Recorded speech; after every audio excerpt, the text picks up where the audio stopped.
morning. Our souls have been reset. What does that mean, Emily?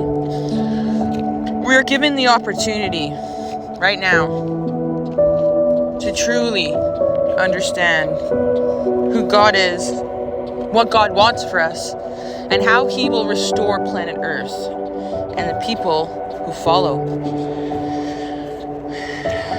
I was born and raised a Christian.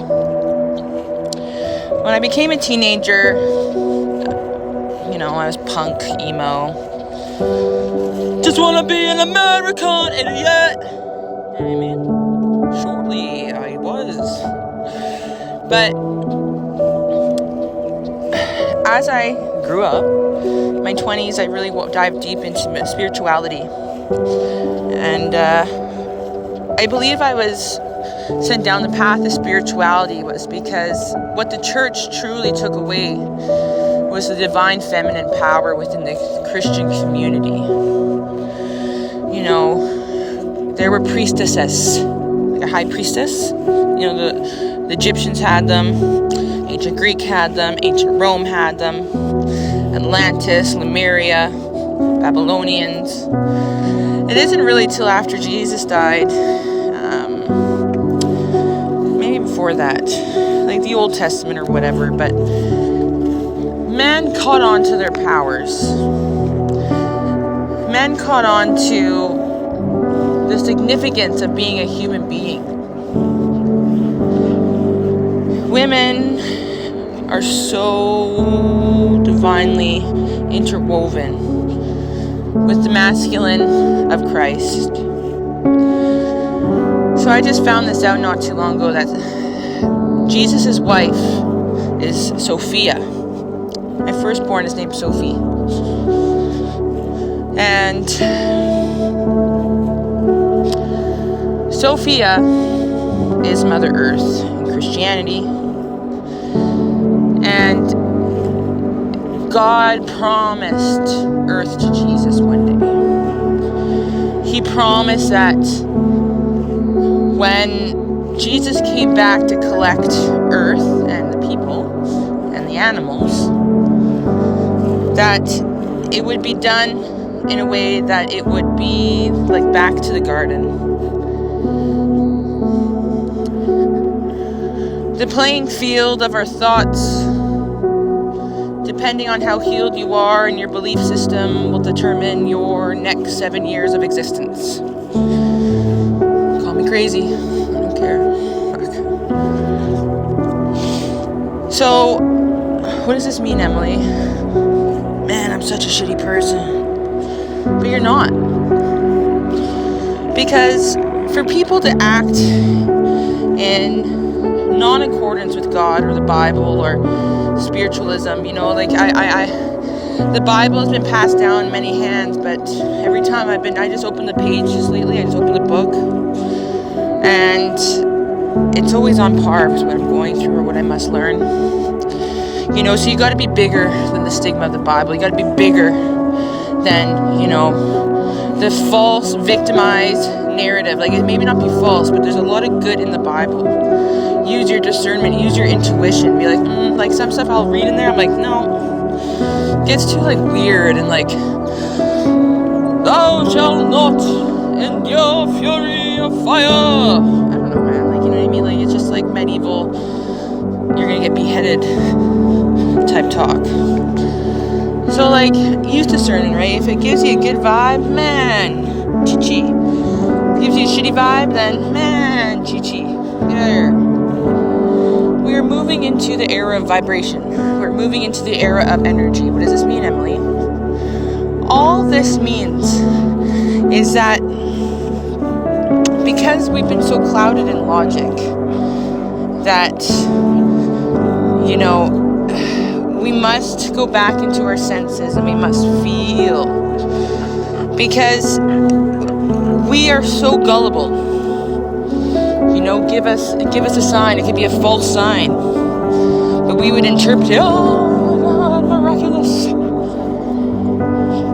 So you got to understand what God feels like. You got to understand God's vision for yourself. You got to understand your vision for yourself. And what that vision looks like is you remove everything that you think you know. You remove everything that you think that you desire. Because everything that you desire was built off of false programming. Everything that you desired was built from a place of lack.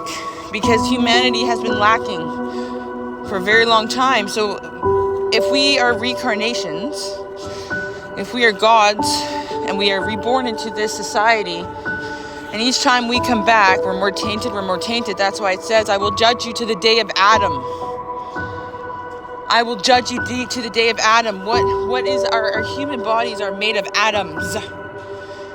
So we have to make sure our bodies are pure. We got to make sure that we are thinking and striving as a collective to the same outcome.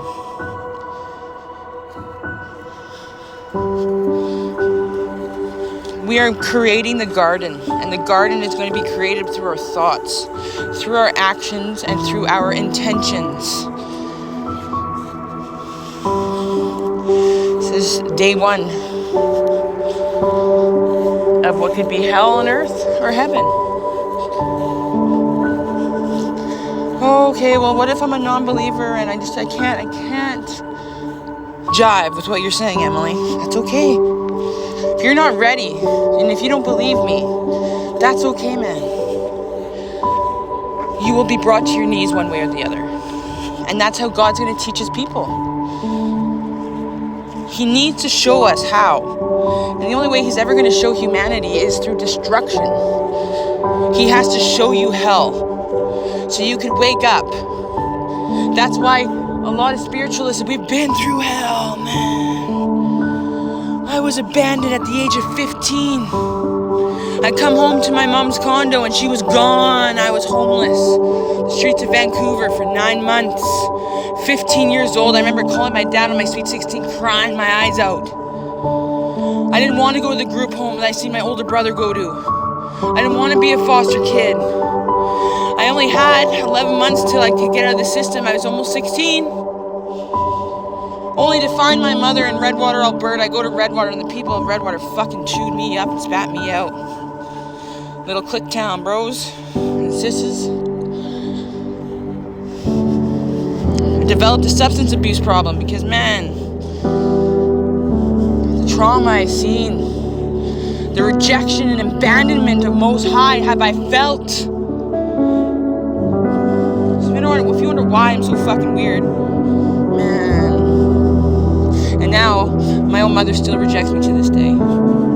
Because she does not want to repair. Because it didn't happen in her eyes. She's built such a delusion through her status. And that's okay, man, you know. I pray for her and I love her and I bless her. Think she does that for me? No. That's okay. Because I know my sovereignty. I'm untouchable through spirit, man.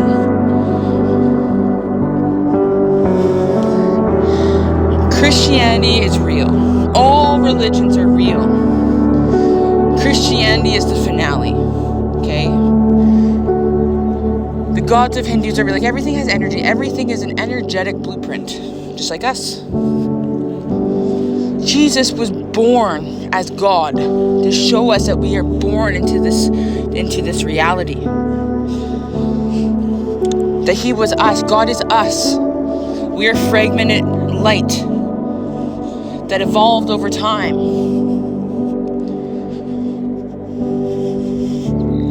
And if our light came to earth, well, it kept getting siphoned through. Because this is Lucifer's domain. Who's Lucifer? Lucifer is a dark entity that understands the power of being a human being. The power of influence. The power of choice. You know, that's why, you know, Adam and Eve, the metaphor, they got kicked out. Why did they get kicked out? Because they were living on earth and they kept reproducing, and as they reproduced, their programming started shifting. You know, God's like, fuck that. Grr. And then he set in motion the great plan. And we're walking back into the Eden, homies. It is a beautiful time. God, love yous.